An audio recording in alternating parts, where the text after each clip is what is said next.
Padayon masinati ang init nga panahon apan matag karon og unya adunay gihapon mga localized thunderstorms nga motumaw. Alang sa dugang weather update niya si Jomer Iclarino, ang weather specialist mag-asa Visayas.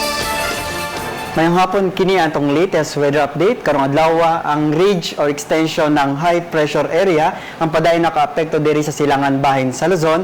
Samtang tibok sa Visayas, lakip na ang Metro Cebu makasinatit ang init na panahon ug natay mga patak-patak na mga pag-uwan tungod kining localized na mga thunderstorms. Ang hangin sa tibok sa Visayas, hining ito na sa kasarangan ug ang kadagatan, malinawon ito na sa kasarangan ang pagbalod.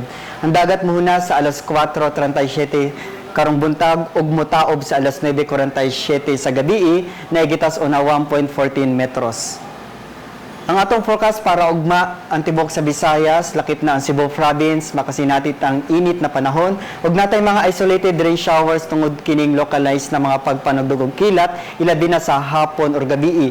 Ang range of temperature sa Cebu 27 to 33 degrees Celsius, sa Iloilo is 25 to 34 degrees Celsius ug diri sa Bohol is 25 to 33 degrees Celsius, samtang sa Tacloban is 26 to 34 degrees Celsius. Para sa atong heat index, ang tibok sa Visayas mo range sa 42 to 44 degrees Celsius ug diri sa Cebu moabot sa 44 degrees Celsius, under na siya sa extreme caution to danger na classification.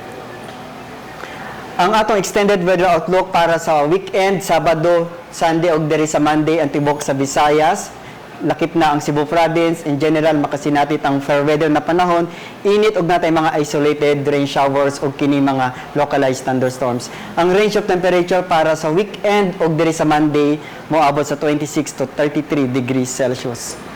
Ang adlaw silang sa alas 5:22 sa buntag. Para sa atong mga dugang detalye, mobisita ta sa atong mga official social media sites, sa atong Facebook account ug sa atong website sa www.bagong.pag-asa.dust.gov.ph.